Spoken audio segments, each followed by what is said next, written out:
Welcome to my channel. Google talk about the new Pixel phones a bit ahead of their release. There's a new Pixel 6a will hit in July. Then there's a Pixel 7 and 7 Pro. Let's start with a Pixel 6a because we have the most information about that right now. You can see it looks a lot like a Pixel 6. The 6a will cost $449 with pre-orders beginning on July 21st. The 6a will hit shelves on July 28th. The Pixel 6a will be available in 3 colors: shock, charcoal, and sage, otherwise known as white, black, and light green.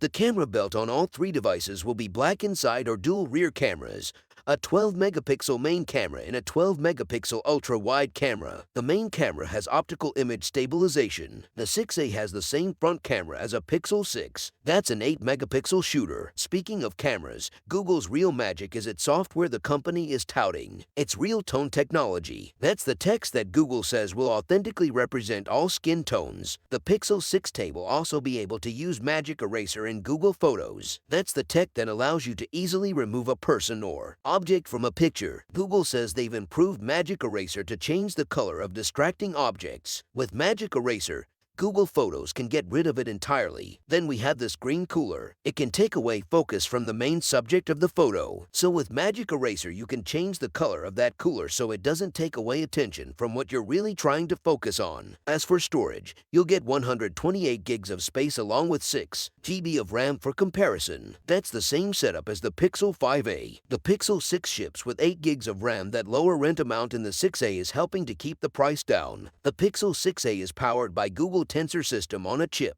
It's the same one that's inside the Pixel 6 Pro. When Google introduced Tensor, its first mobile chip, the company explained that Tensor because one of the latest machine learning models, but at a lower power consumption and older pixels. Tensor makes it possible for the Pixel to have Google's most accurate automatic speech recognition. Additionally, devices running on Tensor can handle live translations and transcribe audio even when they're offline. Bringing all those features to the airline is a big deal. Budget-conscious people have access to some powerful tools. With the 6a, Google is claiming battery life on the Pixel 6a is over 24 hours. The small print says that the Pixel 6a lasts 29 hours in its test. The Pixel 6a is IP67 rated. That means no dust is getting into the Pixel 6a and that it can be immersed in up to 1 meter of water for 30 minutes without damage. What else? There's a fingerprint sensor under the display. You'll get security updates for 5 years and Android updates for 3. So let's talk about the display itself. It's 6.1 inches is the refresh rate of 60 Hz. What about the Pixel 7 and 7 Pro? Well, we don't have a terribly detailed picture. But here's what we know. Generally, the device looks a lot like the Pixel 6. It will be using a single piece of recycled aluminum for that camera bar, and the housing from the pictures Google provided.